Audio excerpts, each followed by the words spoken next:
Assalamualaikum warahmatullahi wabarakatuh. Allahumma shalli wa sallim wa barik wa anzim ala habibina wa syafiina wa qurrata a'yunina sayyidina Muhammad wa ala ali sayyidina Muhammad. A'udzu billahi minasyaitonir rajim. Istaghfiru rabbakum innahu kana ghaffara yursilis sama 'alaikum midrara wa yumdidukum bi amwali wa banina wa yaj'al lakum anhara. Buat kita yang sering menggugat, udah banyak banget baca sholawat, udah banyak banget baca ini, baca itu. Yasin udah gua baca 41 kali. Coba. Bener kagak tuh baca 41 kali? Emang sanggup? "Oh, sanggup bang." Udah ngerjain ini, ngerjain ini. Pokoknya udah banyak banget. Kenapa doa saya nggak dikabulkan? Nah, ini kita koreksi diri kita sendiri. Selalu ini saya ulang-ulang. Kenapa? Habis banyak banget orang yang bilang kayak gitu. Istaghfiru rabbakum innahu kana ghafara. Banyak-banyak minta ampun kepada Allah. Dosa kita ini kebanyakan, nipu kita terlalu banyak, makan riba kita terlalu banyak, bentok kanan riba, bentok kiri riba, nyundul atas riba, nginjek bawah riba, maju depan riba, mundur belakang riba, semua kenanya.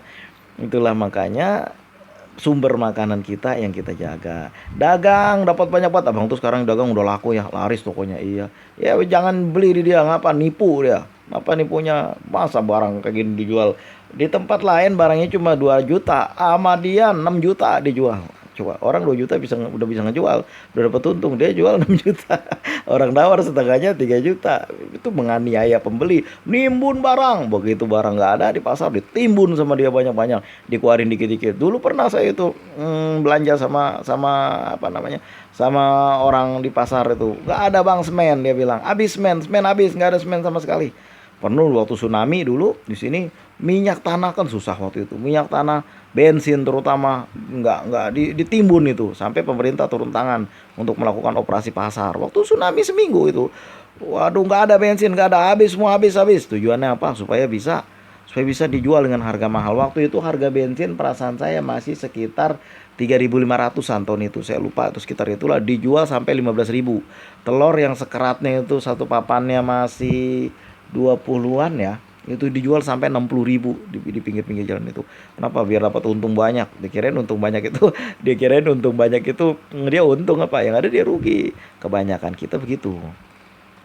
Luar biasa ini. Rumah sewa nggak bisa mampu bayar, pergi dari sini. Orang lain masih banyak yang mau ngontrak. Iya, dia nggak pikir kesusahan orang. Cobalah beri waktu, mudah-mudahan ada berkahnya. Walaupun dia nggak bayar, nanti orang lain mungkin nanti akan nyewa lebih banyak lagi. Terutama di daerah sini orang begitulah tuh. Pak Haji, terutama di Betawi nih, Bu Haji, jangan gampang banget ngusir-ngusir orang. Beri waktu dia, mudah-mudahan dia lagi berusaha. Mudah-mudahan ada pahala buat Pak Haji di situ. Kadang-kadang gelarnya doang sih yang kayak gitu. Saya lihat di Betawi banyak banget itu. Sering itu. Ah, nggak bener nih Pak Haji ini. Kenapa emangnya, masa kejam betul sama orang lain? Jangan seperti itu. Ya Pak Haji juga kan hidupnya dari situ. Lah iya, emang Pak Haji kalau kagak makan dari satu kontrakan pintu itu bisa mati. Kan ada pintu-pintu yang lain. Nggak usah seperti itu. Ditahan sedikit, mudah-mudahan ada berkahnya. Ingat Allah, ingat kapan kita minta nggak pernah diijabah oleh Allah. Ya itu sebabnya suka kayak gitu. Suka kayak gitu. Kenapa bang, mendasar banget ya, inilah rakyat kita, masyarakat kita kebanyakan suka begitu. Kenapa hidupnya masih di bawah tarif, di bawah tarif lagi, di bawah apa, standar hidup. Misalnya pendapatan orang berapa sih UMR sekarang, di bawahnya lagi dia jauh banget. Nah itulah makanya kayak kagak cukup. Nggak ada jalan lain, mau minta sama siapa, mau demonstrasi kemana, tetap banyak kagak dapet. Lalu minta kepada Allah, kenapa Allah juga jadi ikut-ikutan gak kasih? Bukannya Allah ikut-ikutan gak kasih, kita aja. Kan ada tuh buku, saya lupa bukunya tadi mana, Mencari Tuhan yang Hilang, Yusuf Mansur tadi mana. Padahal Tuhan gak kemana-mana, ada di sini. Lu kemana? Waktu lu senang, walamma kasabna durrahu, apabila kami hilangkan kesusahannya, udah mulai petantang-petenteng. Payah kalau kayak gitu. Makanya kan doa-doa kita susah banget dijawabnya. Doa-doa kita. Karena begini, kawan ngandelin kawan kalau kawan rubuh kita rubuh. Wah, kawan gua ini pangkat berderet. Kalau bisa bintang 7 kayak aspirin. Ya kalau dia mati, emang kita mesti bertahan. Nah, itu yang jangan kayak gitu. Tempat bergantung semuanya hanya kepada Allah. Tapi kenapa Allah nggak jawab doa saya? Lunya pikir sendiri, tukang makan riba. Lunya pikir sendiri, banyak banyak apa namanya tuh, hati orang luka gara-gara lidah kita. Itu sebabnya. Kok udah baca sekian, ya udah baca, masalahnya bukan baca atau nggak baca, baru baca segitu udah ribut, padahal dosanya lebih bertumpuk. Nah itu payah. Walaupun yang nomor satu, kalau bisa kita bersihkan dosa-dosa kita dulu. Apa sih Bang cara membersihkan dosa? Pertama istighfar, janji kepada Allah untuk tidak melakukan itu lagi. Jangan juga tobat sambel, tobat nasuha. Dulu saya diperdengarkan sama mak saya itu tentang masalah apa sih mak, tobat nasuha itu apa? Ada yang bilang kan tobat yang orang udah kagak bakal mau lagi ngerjain itu. Nah itu baru yang kayak gitu. Ini janganlah pula air PDAM dicuri, wudhu pakai itu, apa namanya, mandi bersih jenabah pakai itu. Ya bagaimana Allah mengabulkan doanya? PDAM kita rugiin dengan cara seperti itu. Gimana ceritanya mau dikabulkan? Ya susah Bang. Pokoknya saya udah bersih banget dah. Nyuci motor di masjid, air masjid yang bayar siapa? Nah, itu jangan seperti itu tuh, air masjid. Kayak kita ambil sedikit buat minum. Ya mungkin barangkali nggak ada masalah, segayung dua gayung. Nyuci motor di situ juga kan barang negara diambil. Apa namanya tuh, mobil apa disebutnya, mobil ambulan puskesmas dipakai buat jalan-jalan, dipakai buat ke pantai. Ya payah juga kalau kayak begitu. Itu barang-barang kecil itu mempengaruhi juga. Di jalan juga begitu, tata krama, etika di jalan juga gitu, nggak diperhatiin, jadi susah seperti itu kan urusan kecil. Emang yang kecil gak dihitung sama Allah. Nah itu yang kayak begitu yang diperhatiin juga, yang kayak begitu. Apalagi di kantor jegal, apa namanya, buat fitnah supaya dia nggak bisa naik, biar gue yang naik. Ya susah kalau kayak gitu. Kita dapat apa sih kalau kita naik? Paling dapat gaji kan, yang lebih banyak kan besoknya nggak berkah. Anak sakit, istri sakit, kendaraan nabrak. Kenapa sih gue banyak banget masalah? Ya lu bikin masalahnya. Apa tuh? Ya dulu emang kagak dihitung. Istaghfiru rabbakum innahu kana ghafara. Coba deh apa namanya, kalau kita lagi senang, kawan kita banyak banget, wajibun kawan dari datang, ketawa ini ketawa itu. Coba kalau lagi susah, apa ada orang yang datang bantuin kita? Agak ada. Makanya kan kalau saya baca doa sapar, saya suka merenung gitu. Allahumma ya Allah, anta, wahai engkau ya Allah, sohibu fi safari, engkau adalah sahabatku dalam perjalanan, wa khalifatu fi akhli, dan engkau adalah pengaturku waktu aku berada di dalam keluargaku. Nah itu kita perhatikan, Allah menjadi sahabat kita. Gimana kita mau minta Allah sebagai penolong kita? Kitanya juga suka begitu. Jadi susah. Jegal biasanya nih yang saing-saingan, pedagang dengan pedagang, orang kantor dengan orang kantor, kiai dengan kiai. Itu tuh dia, dokter dengan dokter. Astagfirullahaladzim. Apa dokter nih kagak betul. apa dokter itu kagak betul. Payah juga kalau kayak gitu.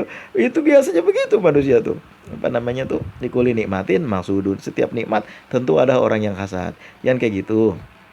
Kita apa namanya, dekatkan diri kepada Allah, istighfiru rabbakum innahu kana ghafara. Mudah-mudahan ada Bang orang emang yang belum berdoa, baru berdetak aja dalam hatinya udah dikabul sama Allah. Ada orang yang dekat kepada Allah. Kita mau nggak kayak gitu? Mau. Itulah makanya kata Kiai Haji Zainuddin Amjad, yang dikasih karomah seperti itu adalah orang-orang yang sabar, yang keimanannya udah tingkat tinggi. Contohnya Nabi Sulaiman dikasih menjalankan angin. Coba kalau kita dikasih ilmu angin, habis rumah orang asal kesinggung dikit, angin angkut dia, ya susah juga. Makanya ilmu-ilmu seperti bukan ilmu setan ya, bukan ilmu santet, bukan ilmu apa namanya nih, ilmu ya, ilmu isunya lembutnya ilmu. Kalau di pesantren itu ilmu rahasia itu dipegang sama orang-orang yang tingkat kesabaran udah tingkat tinggi. Mereka bahkan untuk menjadi imam aja mereka menolak. Kenapa? Bacaan saya nggak bagus. Padahal qori luar biasa, bacaan bagus banget. Kita sholat tuh gak terasa panjang banget kan. Lagi enak dengerin surat Yusuf, kenapa berhenti? lagi sholat, aduh cepet betul imam. Padahal dia udah banyak banget baca. Kita kok cepet banget imam. Nah itulah kenapa ya karena dia menjaga adab-adab. Orang sekarang ngomong ada pakai ini, padahal dia sendiri penjahat kelas 1, cuma dijadiin lipstick aja, apa namanya, hiasan bibir aja yang kayak gitu. Makanya kan kita semua nih koreksi, yang suka bilang doa saya udah banyak banget, salawat udah banyak banget, tapi belum dapat apa-apa. Ya susah, karena kita dulunya suka makan riba, suka banyak hati yang luka gara-gara kita baru punya sedikit. Udah di apa namanya, saudara udah nggak ada cerita lagi, udah usir kakak, usir abang, jangan ada di tempat kita lagi. Ya susah kalau kayak gitu doa kita mau diterima mah. Jangan berteman dengan dia lagi miskin, padahal Rasulullah nggak mengajarkan kayak begitu. Ya susah kalau kayak gitu mah. Ikuti adab-adab Rasulullah, kita mengikuti tata cara Rasulullah, insya Allah doa kita. Yang bawel banget nih, khususnya nih yang bawel banget nih, itu dikoreksi dulu tuh. Mudah-mudahan ya sekarang kita merasa, alah gua pun nggak usah berdoa sama Allah, gua tetap dapat, wong gua kerja kok. Emangnya Allah nggak bisa bikin kita jadi susah? Udah pokoknya udah diatur bagus banget di proyek. Tiba-tiba ada celah dikit aja, bolong, jebol, ketahuan sama pemerintah. Kenapa? Korupsi, tangkap sama KPK. Itulah makanya. Ya itu mah Bang, saya nggak sampai kayak gitu, orang gua bukan pejabat kok. Iya, pedagang, oke, main pedagang. Udah bagus banget, pokoknya barang udah di stok, busuk. Barang pokoknya bukan barang busuk Bang yang saya jual, material oke, barang-barang kayak besi kayak gitu, aman pokoknya gua tiap hari dapat duit. Saya dulu pernah kan, di dekat-dekat saya di sini ada orang yang luar biasa itu, punya material, tapi sekarang udah pada bangkrut, udah pada nggak ada. Material kok bisa bangkrut? Itulah. Dikirain apa-apa di dunia ini kagak bisa hilang apa? Kuluman alaiha fan wa yabqa wajhu rabbika dzul jalali wal ikram. Semua bakalan hilang. Kita nih sekarang saya tanya itu gubernur gubernur jenderal Belanda di Jakarta mana sekarang? Udah kemana dia? Dulu sekali zaman Belanda tuh, mana sekarang? Itu siapa namanya, Firaun udah kemana? Abu Lahab udah kemana? Abu Jahal udah kemana? Abu Nawas udah kemana? Udah pada kemana mereka? Kita juga bakalan seperti itu, bakalan nggak ada di dunia ini. Istaghfiru rabbakum innahu kana ghaffara yursilis sama alaikum midrara wa yamdidukum bi amwali wa banina wa yaj'al lakum anhara. Kita jaga semuanya, mudah-mudahan doa-doa kita dijabah oleh Allah. Supaya apa? Nomor satu, minta ampun kepada Allah, minta tobat kepada Allah. Dia juga udah bertobat kepada Allah, jangan juga tidak minta maaf kepada manusia. Pulangin barang orang, pulangin yang kita ambil, kita curi itu pulangin. Nah itu baru udah enak, dah hidup kita lancar.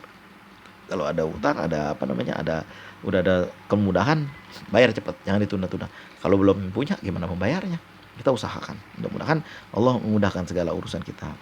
Kira-kira begitulah kurang lebihnya apa yang saya sampaikan, khususnya buat yang bawel-bawel ini kan. Udah baca sholawat banyak banget, dijabah enggak.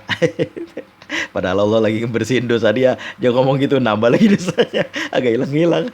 Barakallahu fikum. Terima kasih atas segala perhatian. Mohon maaf atas segala kekurangan. Assalamualaikum warahmatullahi wabarakatuh.